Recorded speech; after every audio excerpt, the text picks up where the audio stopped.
Take our lead, let's help you make your mark. Our goal is your satisfaction. Let us show you the way. Press the door switches and the refrigerator temperature button 3 times within 10 seconds. If the refrigerator display goes blank after all that effort, then the Whirlpool appliance is back in good working order.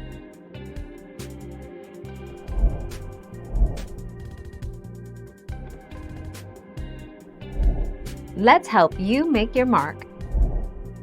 Reset power to the product. Power unit down by turning off the circuit breakers or unplugging the product for 5 to 10 minutes. Power unit up by turning on the circuit breakers or plugging the product back in. Ensure the cooling function is turned on. Test the control panel functionality.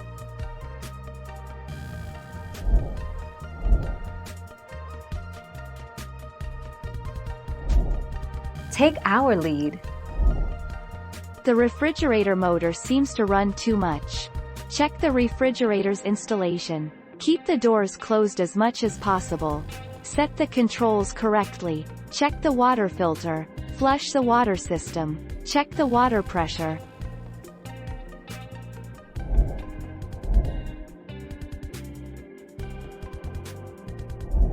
Let's help you make your mark.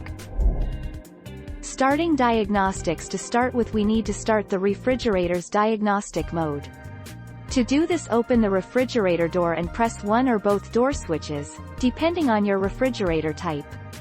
Next, press the refrigerator temperature plus button 3 times in 10 seconds and release the light switch or switches. Thank you for watching. Please subscribe and hit the bell notification.